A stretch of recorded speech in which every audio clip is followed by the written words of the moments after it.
Hi everyone, I'm Kelly and I work with Wild Cards. Today we've got a wonderful group of Wild Cards authors here to talk about what it's like to work in a consortium. Let me introduce our panelists. First we have Melinda Snodgrass. Melinda Snodgrass studied opera at the Conservatory of Vienna, graduated from UNM with a degree in history, and went on to law school. After 3 years as a lawyer, she realized she hated lawyers and turned to writing.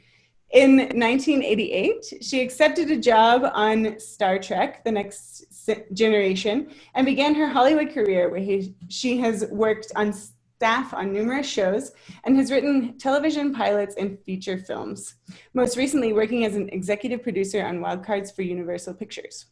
In the prose world, she writes for and co-edits the Share World anthology series Wild Cards with George R. R. Martin. She has completed the 5th book in her 5-book space opera series Imperials and is working on a 4th novel in the Carolingian series. All of her books are being released online and in print on demand. Presently available, This Case is Gonna Kill Me and The High Ground.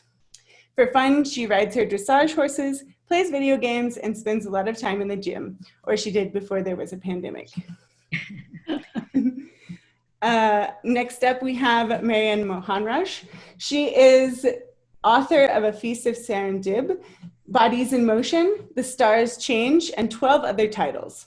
Other recent publications include stories for George R. R. Martin's Wild Card series, Perennial, A Garden Romance, stories at Clark's World, Asimov's, and Lightspeed, and an essay in Roxane Gay's Unruly Bodies. Mohanraj founded Hugo-nominated and World Fantasy Award-winning speculative literature magazine Strange Horizons, and serves as executive director of both DesiLit, desilit.org, and the Speculative Literature Foundation, speclit.org. She is clinical associate professor of fiction and literature at the University of Illinois at Chicago. Next we have David Levine. He is the author of Nebula-winning novel Arabella of Mars, 2 sequels, and over 50 SF and fantasy stories, including Hugo winner Tick, Tick, Tick. He lives in a 100-year-old bungalow in Portland, Oregon. And next up we have Kevin Andrew Murphy. Kevin writes short stories, plays, poems, novels, and role-playing games. A long-standing contributor to Wild Cards, George R. R. Martin's superhero series. Kevin's story for Mississippi Roll, Find the Lady, won the 2019 Darrell Award for Best Novella. On the gaming end, Kevin's currently editor-in-chief for Savage Sign, the Savage Worlds role-playing game magazine.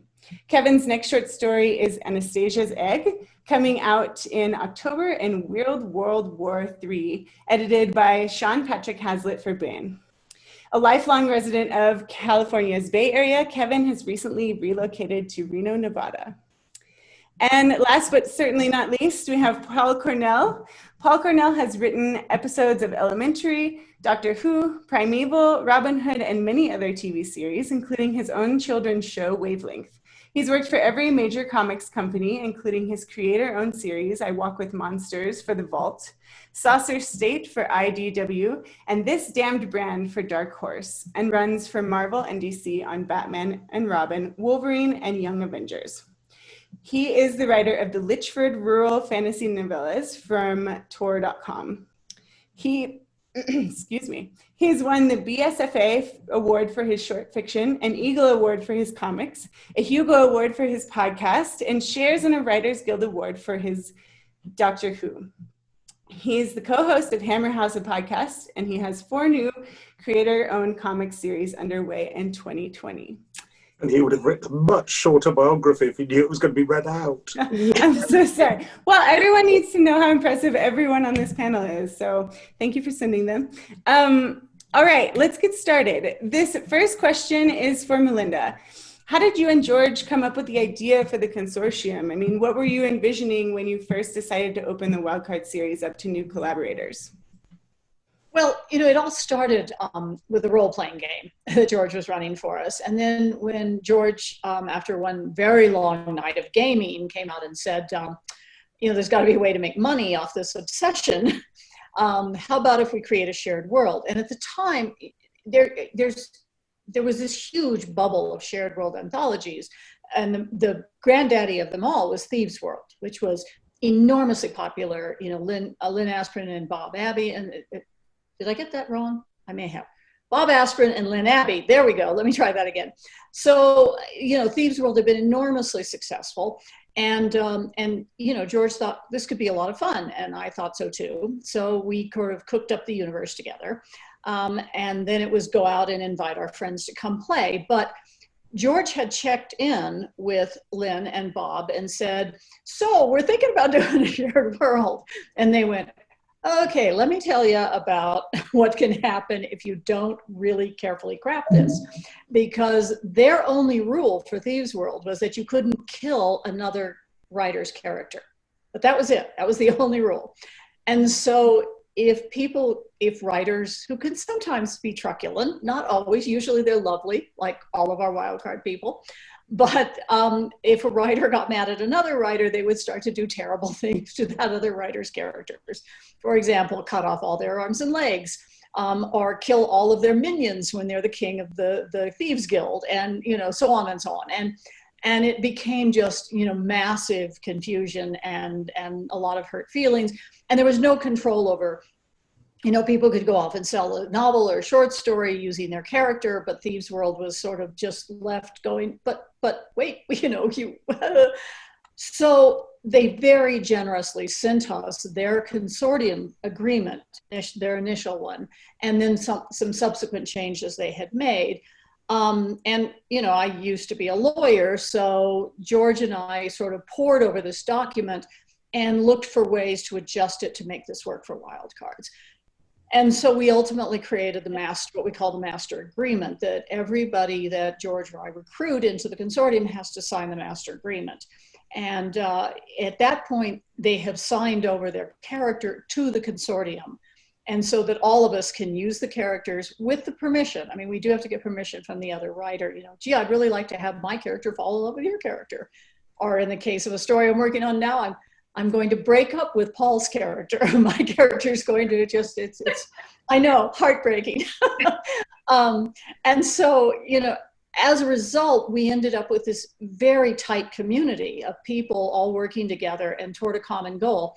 And the other advantage that this gave us is that, we did have things set up at Hulu and Hollywood. And when I was out, I sort of handled a lot of the Hollywood pitching for Wild Cards, because George has this other, very small project he's working on called, Song of Ice and Fire. And so I was doing Hollywood, and every time I'd go into a pitch, they would look at this and they would see, oh my God, all these books, and they'd see the different writers' names, and they'd go, do we have to negotiate with every one of those writers to make a deal? And we were like, no. Master agreement gives us the authority. You negotiate with the consortium. It's one entity. And so that enabled us to, I think, have a much better shot at, setting things up. And hopefully we will do it again. But that's how it worked. And one of the other things we did with the consortium, I'm going to go a little in the weeds here, is we sort of used the carrot and the stick, because we wanted people to agree to allow their characters to be used, and sometimes abused, but only, little. And in order to do that, we said, if you allow your character to be used in a significant manner, you get a consortium point. And at the end of the year, those points translate into money. And so it was like, look, if you let this other writer marry your character in a love story, for example, you're going to get a consortium point. And if you allow a character to be killed, we ask, you always have to get permission. Then I can't remember, but I think we give you 5 points for that, for letting a character die. We haven't actually had a lot of deaths recently, which is, I suppose, a good thing. It has worked out really well. And it's so exciting as a writer to see how another writer interprets your character, because they can see them from a completely different point of view. I've loved that. So it's worked really well. And it also, I think, both George and I worked in Hollywood, and as has Paul, and it has the feel of a wonderful writer's room, where everybody's kind of working together and we're plotting out an arc of a season, and everybody's short stories are the episodes.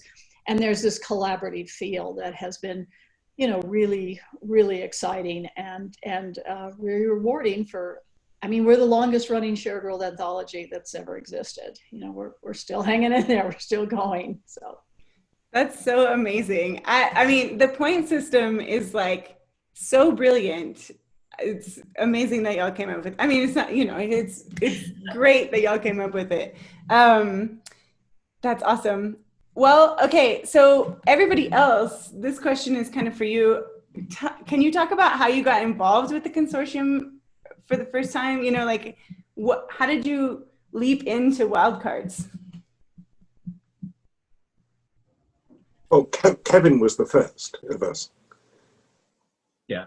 It probably should go in order that we got jumped into the gang. We have the jumper, so it's actually a funny metaphor. But really what happened is that I was writing for Talislanta, and I'd found out through Steve Jackson Games, one of the editors worked there, that they needed somebody to do the second Wild Cards game book, whatever it could be. And I was I had a degree in anthropology, and I was in grad school then, and I thought, well, I'd really like to do this. And so I pitched an adaptation of Aces Abroad, which was just going off around the world and having an adventure. And so I wrote the adventure, and basically it was accepted by Steve Jackson, and then Steve sent it to George for approval.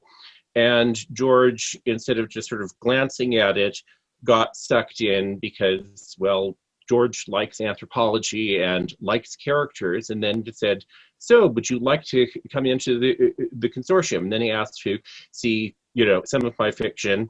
And, well, he honestly wasn't as impressed with that as with my character building. But luckily I said the right metaphor for him. I said, I'd rather be, bench warming in the majors than pitching in the minors. And George, being a big baseball fan, says, okay, yes, you're in. And, it was a few stories long. I got to write my character Cameo, having her channel Will-O-Wisp for Story for Card Shark. So I finally got to have my fiction in. But of course, I had my characters, Hearn and Cameo, showed up for Dealer's Choice, and Hearn got the cover, and recently just got the cover again, and it is absolutely gorgeous. That's awesome. That's so cool. Okay. I think chronologically I might be next. I started. I was a fan when the first book came out. I was in college, and I bought at least they're right over on the shelf over there, at least the first 10 or 12 volumes. I kind of drifted away from the series after a while, but I still remembered it with great fondness. And this was before I didn't become a writer until fairly late in life. I went to Clarion when I was 39. So when I started, making a name for myself in short fiction, I ran into George at a party at a Worldcon, and I said, hey, I would love to have a chance to play in your sandbox. And he said that's very nice. And then, like 2 years later, we're at another convention, and he calls me over and he says, okay, we're recruiting new writers now. This is your opportunity to make a pitch. So by this point in the process, they had the process of recruiting and accepting new writers down to quite a science.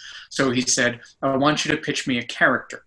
And I'm a plot-focused writer myself, so this was a little bit unusual for me. And it was a really iterative process. I pitched 2 or 3 characters before coming up with one. And he said, yeah, that's got a lot of potential. So I kind of combined 2 of them together, developed it up into a character. And then he said, okay, fine, this is accepted.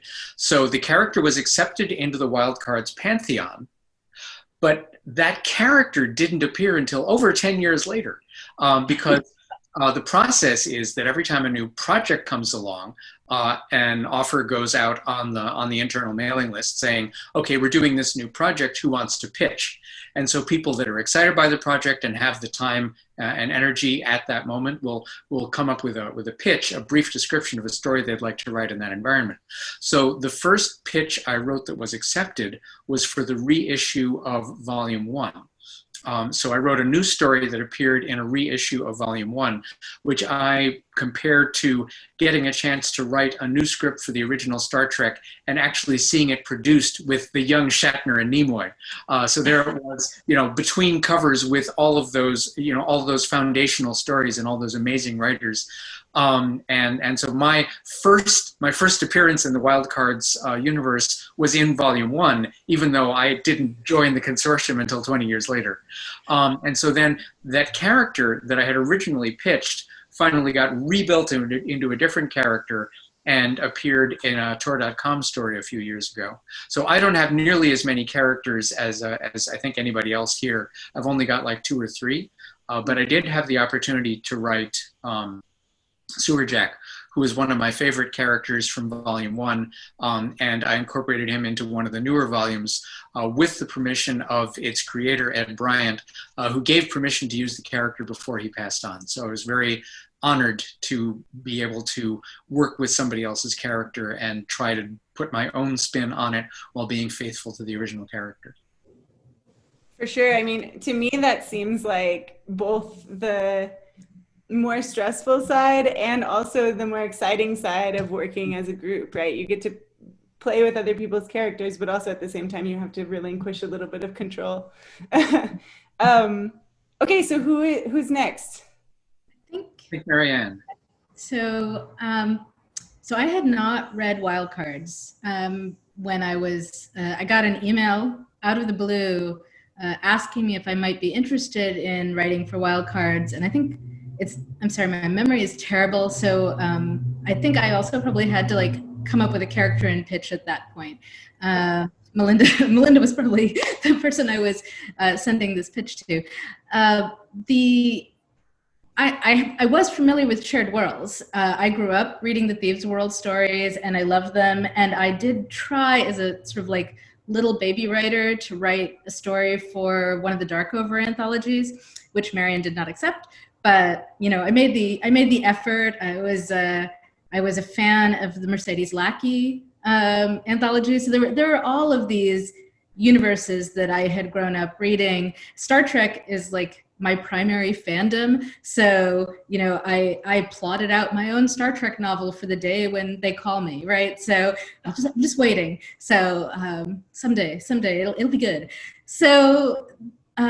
When this came up, I was really excited about the opportunity, but also intimidated because by that point, there had been 20 years of books. I mean, there was a lot of material. And thankfully, George and Melinda said, you don't have to read all the books before writing for it. They had me read I think it was the Inside Straight trilogy, the ones that came just before Fort Freak, which was the book that I came in on. And for Fort Freak, I came up with a threesome. I think at the time that I was invited in, George and Melinda were looking to diversify the writer pool and bring in some new voices, maybe new perspectives. And I'm Pali. I was born in Sri Lanka, so I came up with this Sri Lankan Pali dancer woman who's involved with a cop who's a nat, and then they get entangled with this Indian prostitute and complications ensue, right? And most of my characters that I've written have been South Asian, I think, except that I got to write Alan Turing, which was amazing for me. My partner is a mathematician, and getting to sort of immerse in that world for a little while was really, really fun. I also have for one of the reissues, I created for Deuces Down, I created a Deuce character, Retasos, who is Mexican-American. And that was, that stretched my Spanish abilities a bit, but luckily I have many friends who are fluent in Mexican-American Spanish and were able to check it for me. So I don't know, I'm having a ton of fun with it. I think one of the things I really love about the Wild Cards universe is, or about how the books are put together is that there are different models of kinds of books. So there are some that are short story collections. There's some that are stories tied together by an interstitial narrative. And then there are full-on mosaic novels like Three Kings. And and they're all fun in different ways. So, and interesting. So I'll pass it to Paul. Well, I also arrived, pardon me, I also arrived at Fort Freak. That was my first too. Mm-hmm. And I just wanted to say, I think one of the most important things about Wild Cards is that it's a superhero universe in real time. So everything has aged across those decades. And as a superhero fan, where the big continuities don't do that, that's really exciting for me. But anyway, I was at a party at the World Science Fiction Convention. And it was I don't know. fantasy, my dear. I have to interrupt you. Oh, was it World Fantasy? I think I terrified you because you I'd had a few, friends drinking beer. and you put a hand on my shoulder and you said, and you said, "Hello, sweetling," and you led me across the room. You said, "Come and see the presents." So you led me across to meet George R.R. Martin, who had his usual George R.R. Martin exclusion zone around him. He had, 6 feet gap between him and everybody else because everybody's being incredibly polite and thinking he'll want his space. So, but anyway, so I was ushered into the George R.R. Martin exclusion zone, and was asked to pitch to Wild Cards because I believe George or Melinda, one of the two.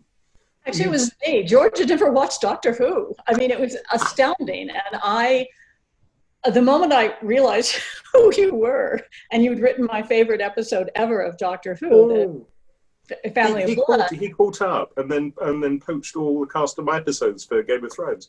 But that's why I grabbed you. But thank you, Melinda. I really appreciate that. And it was.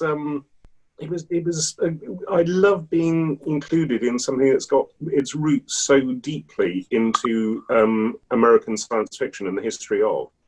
I really wanted to use the sleeper in my story because that's a really big connection back to the start of all this. And I've only got 2 characters, and one of whom's been in one story. So I kind of try and keep on with the same theme, the same character. And in fact, I'm writing Paul's character right now, and I will be sending him the pages, and then he will come through. I mean, what's so remarkable about this is there was one point in 3 Kings where Paul happened to be in Los Angeles at the same time, and I said, I'm using one of your second character, and you hovered over my shoulder, and as I would write a line of dialogue, you would say, no, he wouldn't say it quite that way. I just Britishized it a bit. It was magnificent. I mean, it's just so much fun to have that collaborative feeling, that input. I was going to say, that seems extremely collaborative. Sorry.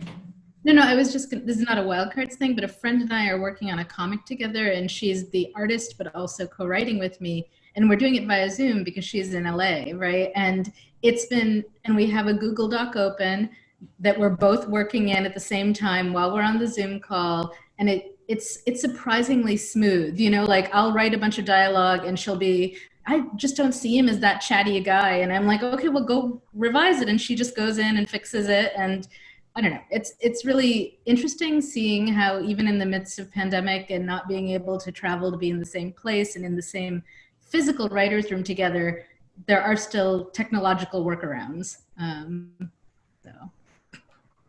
For sure. Well, this kind of leads me into my next question, which is there anything that has super surprised you or delighted you about working in a collaborative group? I mean, as a baby, tiny fledgling writer, to me, this seems like so hard and so rewarding and so cool. So I'd just love to hear some more stories from y'all. Go ahead. Mine is quick. I was in Fort Freak and Lowball, and it was going to be a trilogy. And then I was diagnosed with breast cancer, and I'm fine now, but I was diagnosed with cancer. And so I was going through a year of treatment, and I couldn't pitch for volume 3 of the trilogy. And it was actually really lovely that my characters could be picked up by the other writers in those books and incorporated into the story, and they didn't have to be written out or anything. Like, they just carried them through for me. So I thought that was great. One of my favorite writing experiences with Wild Cards was when I was working on a story for one of the Fort Freak books, and I had a couple of minor characters that were people who were in the cast. We have like a bunch of documents that we call them our 3-ring binders, but really they're just a folder on your hard disk, and so there were these characters who were in the Fort Freak milieu, but had never really been used. And so I picked them up as secondary characters for this story that I was writing. And I turned in the story, and George said, this is a really good work with this secondary character, but unfortunately this character, nobody else has picked it up for this book. So it's really weird to have this character only appear in one story. So can you change it to have a different character performing that role instead? So I had to rewrite the 1 or 2 scenes in which the character appeared with a different character. And then sure enough, the same thing happened. The character that I had used got pulled off to do something else. It was Franny. You remember Franny's role changed, and he had to go off and do something else. He was no longer available in the time period of my story. So I had to rewrite that scene again with a different character. And it was fascinating to watch just how much the scene would change if you put a different person in. So you've got like a different actor playing the same role, and the way they talk is different, their body language is different, and it was a real learning opportunity to watch just how much swapping in one character for another, even though it was a really, really minor part, could to change the whole scene. So that was a fabulous learning experience, and I'm glad I had it. Yeah. I got to have some of the same experience as David had of getting to put a story into one of the older volumes. And actually, I got asked to write a story for Aces Abroad. And I got to borrow George's story, George's character Troll, who had been in the original Aces Abroad book, but just as a minor supporting character. And so I got to give him his own story. And that was interesting. It's like I'd pitched a bit, and I had some villains in and everything. And then I used Melinda's character, Fantasy, as just sort of like a minor distraction. But I always loved the character, but she was like in, and then George was saying, your villains aren't working. However, Fantasy is set up as a perfect villain. So just put her up, and so suddenly it's like, drop the second half of the story, rewrote things, and everything went around. It's like, and also was able to use my 3 of my characters that I created for the original Aces Abroad game book. And George, like years ago, had been planning to bring them in for the committee, but then that didn't happen, and because we had the doldrums going on. But in any case, I got to bring them, and it's like, oh wow! And now the story is all working, and I think it fits in. Like, here's part of the original chronology that we didn't see, because I had to do it as part of the secret histories that nobody else knew about. My character, Abigail, picks up other people's powers, like picking up Wi-Fi. And that's kind of designed so I can interact with the rest of the Wild Cards universe. So I just have to put her next to a character I enjoy, and she'll get their powers, and off we go.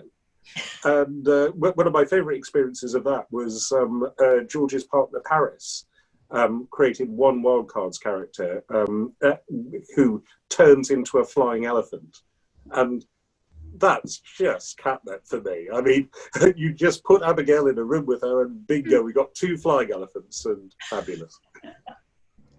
I think we should perhaps, for people who aren't as yet readers of Wild Cards, we might want to explain some of our terminology, because we're throwing around a lot of, we do an odd thing in, yes, it's a superhero universe with a single origin story, which is an alien virus is released on Earth. It's being field tested by the evil aliens on Earth.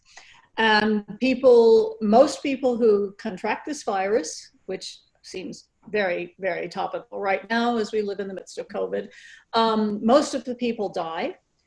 Of the few who survive, of the 10% who survive, most of them are twisted and deformed and turn into what we call jokers, which enabled us to explore otherness and being a second-class citizen within a society, and talk about civil rights in a way that, sort of makes it, I mean, that's the beauty of science fiction and fantasy. You can discuss very difficult topics in a safe space for people, a little bit at arm's length, and they can actually look at these issues without it feeling so hot. And then this tiny, tiny percentage of people who catch the virus become what we call ACEs, are superheroes, and they look like normal humans, and they get meta-human powers. So those are and deuces, which you heard referred to, are people who, they have a technical ace power, but it's a really silly ace power. I mean, it's like, Puddle Man, or, the human skunk, or, just things that are not tremendously useful. I guess it's sort of our version of that wonderful movie Mystery Men, if anybody loves superhero movies, which is a very funny film. So that's sort of our terminology, and I just think, so people aren't going, what are they talking about? That's so funny. Yeah, I mean, pink flying elephants, it's good to explain. So thank you for that. I think I'm going to close this out with one last question, which is, all of you have experience, obviously, now writing in a collaborative writing group in a shared universe. And some of you have more experience working in collaborative projects with different people as well. What would you say to any fans? What would you say to any fans who might be interested in starting their own collaborative writing group or their own shared universe kind of series? Like, if a bunch of friends wanted to get together and write together, do you have any advice? Well, I think it's a good way of sharpening your talents, getting critique from people you know and love. That's fabulous. It's a good way to lose friends. I think it could descend into terrible, terrible violence, so you ought to be careful of that. Yeah, I mean, riffing off of that a little, I tried, I don't know, maybe 20 years ago, co-writing a short story with my sweetie Jed Hartman, who's also a fiction writer, and we thought this would be fun. And we were in the same room together, and we were working on it. And within a couple of hours, we were in the middle of a fight, like a real fight. And we decided that maybe we were not well suited to collaborating, or at least maybe not at that point in our writing careers. Like, I think we might do better at it now. You need a lot of flexibility. You need to be willing to not be too precious about your ideas, your characters, just because you came up with something, it might be great on its own, but it's not working for the project. And you just got to be willing to toss it aside, try something else, toss it aside, try something else. And I think when I was a young writer, that would have been really difficult for me, because writing came so slow and hard in some ways that it felt like I fought to get these words on the page. I have to use them. And now 25 years in, I'm like, there will be other words. It'll be okay, right? And so there's having some faith in the process, and also maybe knowing who's in charge is, I guess, the other piece of it is, I think, pretty important. Like, and it could be nobody's in charge and you're all collaborative. It could be there's a showrunner. When we worked on Three Kings, I thought having Melinda in charge and kind of running the book made it a very smooth, clean process and a pleasure to work on, right? So kind of figuring that out in advance, I think it helps. Hollywood training. The thing I would say is you want to try to collaborate, work with people somebody who may be your terrific and best friend in the world, but if they're very protective of their work, that's not a good match. And I'll tell you a little secret. When George and I, before we say, okay, we're going to recruit new writers, he and I get together and we spend an evening talking about it, and we, kick up names. I mean, I have people I brought in, he has people he's brought in, and we compare notes, and we also do some checking. I mean, we do. I mean, we call editors, we call other writers who may be familiar with that person and go, are they collaborative? Are they good working with others? How, you know, are they very protective of their pros?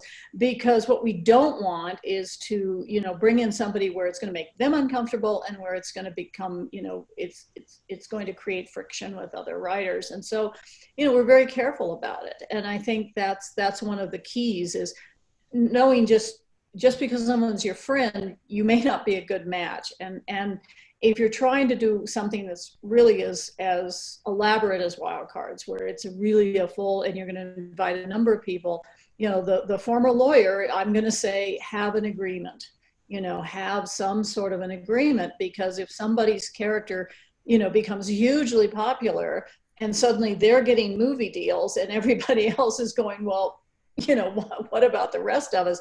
All of those things should be thought about in advance. And the one thing about writing, I mean, I came from a different world into being a writer and a screenwriter. This is the most generous group of people I've ever known. I mean, and so if people contact us, we're always like, you want to see our master agreement? By all means, here's the master agreement. This is how we did it. Adjust as you wish. Because, you know, Lynn and Bob shared with us. And I think that's one of the really great things about our profession. And so if anybody out there wants to do it, get in touch and we'll share with you our experiences. I think it's important that people understand what their goals are. You need to, going into it, you need to go, are we in this for the money? Are we just going to have fun with the process? Do we want it to be big and get bigger? Or do we want it to be, say, just the 3 or 5 of us? You know, figure out what you are all trying to do, because if you don't have common goals, it's eventually going to cause tension. And also, you know, having an agreement up front is definitely a very important thing, but you also need to be aware that you can regulate actions, but you can't regulate emotions. You can say you're allowed to do this as long as you don't fall in love with the character. You can't prevent someone from falling in love with the character.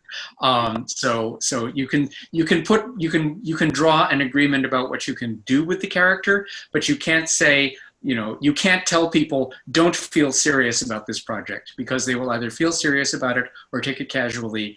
And you have to understand up front the way it's likely to be before you make a commitment to working together with people. I would recommend that if you're going to do this, don't count on it as being a big money maker. Do it with people that you enjoy working with, because the project itself is fun. And then if it makes any money, then that's a bonus. Kevin, did you? Yeah, pretty much what everyone else has said. This has been, you know, a big part of my life. I started out as a fan of Wild Cards, and, you know, managed to get myself jumped in at 23, and it has been a fun, wild ride, and has actually taught me so much about the art. I've got some other projects I can't talk about, but, you know, Wild Card has opened a lot of doors for me, and that has helped a lot.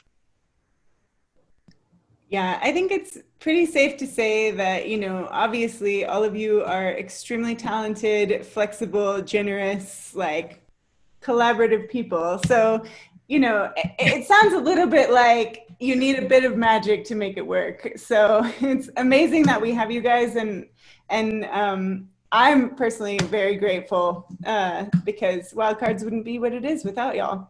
So I think that kind of wraps it up, unless anybody wants to say anything else about it. I had 2 more quick thoughts. One is Wild Cards started as a role-playing game, and I just want to say I've seen a couple other people try to take a role-playing game to a novel or a shared world. It's trickier than you think. And right, like the structures of a role-playing game are not the same as the structures of a novel, a mosaic novel, or a short story collection or whatever. And it obviously it can be done, and Wild Cards did it really well, but you're going to need to make some sort of drastic changes along the way. So sort of be aware of that. And I think the other thing I'd say is if you can find writers who have strengths that you don't have, that's really useful, right? There are people in the group who are tremendously funny. I am not, right? And so like it's like like it helps balance everything out, right? And you know, someone has a really sardonic voice, someone else does romance really well, right? And being able to bring all that together is one of the real strengths of the universe, I think. Yeah, so. You're funny. Well, there's a difference between being funny and being able to write funny. Yeah, Because I can't write funny. Well, I do it very rarely, and I've committed to it for. Hey, Kevin, I'm in that book that I wasn't sure I was going to be in. So, but I meant to tell you that got confirmed. But I said I'd write a funny character, and now I'm a little terrified. So I'm going to have to work on it. So. Talk to Paul Cornell. He's a genius. All right. Well, Paul, you've now been Mark things, and then Paul, you turn around and you write. Yeah, no, Paul is. That is so true. I mean, Paul brought. I mean, he brought one of the best spy stories I've ever read for one volume for Knaves Over Queens, and yet with Abigail, he brings this lightness. And so, yeah, I love that. That's a great point, Marianne. We have these very different voices that all come together to make something. I think George and I are very proud of it, but we couldn't have done it without an amazing group of writers. So thank you all. The wild card structure also allows us to do different genres. We've had spy stories, we've had cop stories, we've had adventure stories, we've had romance, horror. So we've got a very broad canvas to play on, and that's one of the things I really appreciate. That's one of my favorite things about the series too. Well, I just want to say thank you all. Thank you, Melinda, Marianne, Kevin, David, and Paul. Thank you for taking the time out of your day to come speak with us. You're all amazing writers, and it's a privilege to get to speak with you. Thank you, viewers, for tuning in. Remember, you can get all your favorite Wild Cards books and other books by your favorite Wild Cards authors at Beasley Books or at the John Cocteau Cinema itself, which, by the way, thank you to the John Cocteau Cinema for having us. This has been amazing. And yeah, I'll just say one last thing, which is if you're watching this and you want to stay up to date with, the latest Wild Cards news, you should take a look at wildcardsworld.com. And there you can also subscribe to our newsletter. So thank you so much. And thank you all. You guys are amazing. Thanks, everybody. Thank you. Thank